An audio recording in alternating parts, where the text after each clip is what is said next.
가장 크게 세 가지를 들 수 있는데요. 형제 자매인 경우에도 유류분을 인정했거든요. 근데 이 형제 자매의 유류분 인정을 단순 위헌 처리했습니다. 안녕하세요. 20년차 상속 전문 변호사 박정식 변호사입니다. 최근 유류분 제도에 대해서 헌법재판소의 결정이 있었는데 이에 대하여 도움되는 말씀을 드리도록 하겠습니다.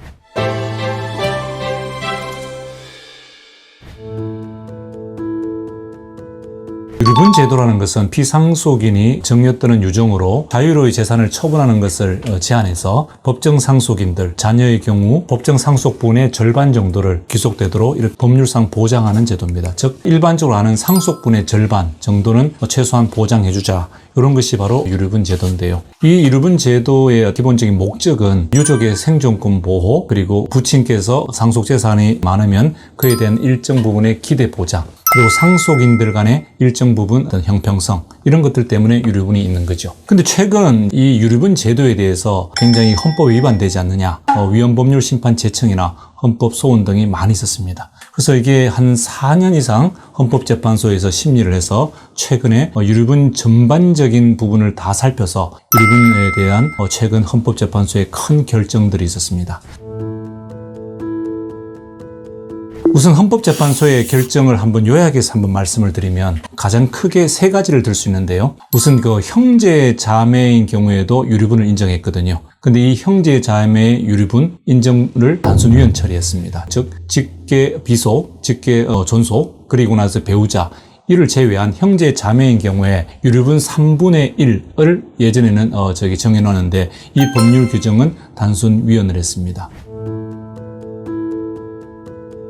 그러니까 두 가지를 헌법 불합치를 했는데 뭐냐면 유류분 상실 사유를 규정해 놓지 않는 부분, 그리고 유류분 가액을 정함에 있어서 기여분을 고려하지 않은 부분, 이 부분에 대해서는 헌법 불합치 결정을 하고 2025년 12월 31일까지 입법을 촉구하였습니다. 즉 헌법재판소는 형제 자매의 유류분권은 더 이상은 보장되지 말고, 그리고 피상속인 고인에게 생전이 특별한 부양이나 기여한 경우가 있는 경우, 또 이런 거로 인해 가지고 정려받게 된 부분은 유류분 기초재산 가액의 예외로 인정하라는 이런 취지로 결정한 것입니다. 즉 이들 조항은 재산권의 침해가 매우 심각하다, 이렇게 보아서 기존의 제도를 손질한 것입니다.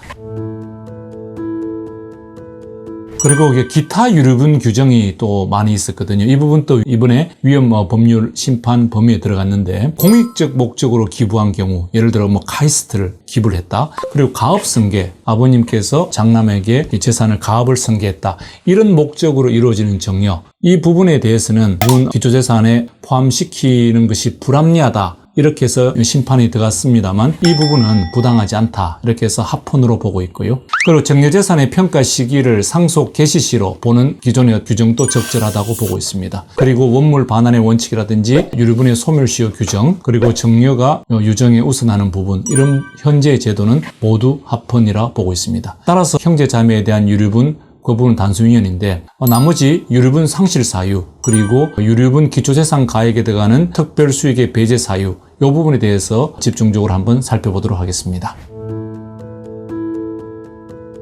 유류분 상실 사유, 즉 어찌 보면 유류분 청구권자가 청구를 못하는 그런 사유죠. 이런 사유에 대해서는 현재 우리 법률에는 유류분에 대한 고유한 상실 사유를 규정하고 있지 않습니다. 따라서 이번 헌법재판소 결정에서는 상실 사유를 규정해야 된다, 이래서 입법 촉구를 한 것인데요. 어떤 경우에 유류분을 청구할 수 없는 자, 어떤 자가 유류분에 대해서 청구할 수 없느냐, 가장 중요한 것은 폐륜자, 가정폭력범, 이런 경우죠. 즉 예를 들어서 폐륜을 하는 자녀, 집을 떠난 자녀는 여기에 대해서는 유류분 상실 사유로 해서 더 이상 유류분 청구를 못하게 된 경우죠. 반대로 아이를 버리고 간 부모, 요즘 최근에 이런 문제가 있었죠. 예전에 이혼을 하면서 자녀를 양육하지 않고 가버렸죠. 그래서 수십 년간 연락하지 않다가 이 자녀가 크게 사회적으로 성공했을 때 자녀가 사망을 해서 자녀가 재산을 남겼는데, 그래서 이제 와서 그 재산에 대해서 유류분을 받고자 온 부모, 이런 경우에는 유류분 상실 사유가 되는 거죠. 그래서 이런 부분은 이번에 입법이 된다면 이런 부분에 대해서 더 이상 유류분 청구를 못하도록 이렇게 규정할 것 같습니다. 그리고 유류분 기초재산의 가액에 포함되는, 즉 유류분 반환 대상에 포함되는 이 부분은 특별수익이라는 게 있습니다. 특별수익이라는 건 상속분의 성급으로 받는 이런 부분인데요. 자, 그런데 우리가 이번에 헌법재판소 결정이 있기 전에는 특별수익은 대부분 이렇게 유류분 기초재산 가액에 포함시켜서 유류분 가액을 산출하는데, 이번에 이제 기여분이라든지 어떤 대가관계 이런 부분, 즉 아버님을 모시는 대가로 어떤 집을 정려받았다거나 또는 아버님 재산의 형성함에 기여를 한 부분, 자, 이런 부분에 대해서 전혀 고려함이 없이 무조건 유류분 기초재산의 가액에 포함시켜서 유류분 가액을 산정하는 것은 위헌이다. 이렇게 해서 이번 헌법재판소에서는 기여분이나 이런 부분들을 고려하라는 거죠. 따라서 앞으로 개정되는 민법에는 이 유류분을 함에 있어 가지고 기여분을 고려하라는 규정이 아마 새롭게 개정될 것 같습니다. 그런데 이미 대법원에서는 사실상 이런 기여에 대한 대가 부분이 인정되면 특별수익에서 배제하는 이런 부분을 사실상 고려하고 있었습니다. 즉 대법원은 예를 들면 상속인과 함께 오랫동안 동거하면서 산 배우자가 정려받은 주택, 이런 경우에는 다른 자녀들이 배우자가 생전에 정려받았다 하더라도 다른 자녀들이 여기에 대해서 유류분을 청구하면 이 특별수익, 즉 정려재산 가산되는 정려에서 이걸 아예 배제했습니다. 자, 이런 경우에 이미 대법원에서는 사실상 유류분에서 기여를 사실 고려하는 거죠. 그리고 난 뒤에는 이제 대법원이 이걸 또 확장을 해서 피상속인을 수십 년간 계속 모셔온 장남인 경우, 장남이 정려받은 부분은 유류분 기초재산 가액에서 제외하는 거죠. 즉 특별수익에서 배제하는 이런 판결들을 해왔습니다.